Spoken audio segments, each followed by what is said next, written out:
తర్వాత మళ్ళీ చూడండి ఫ్రెండ్స్ లోపల ఎలా ఉందో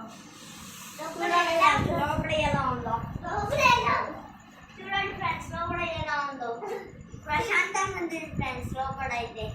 అవును ఫ్రెండ్స్ ఈ వీడియో నచ్చితే లైక్ చేయండి.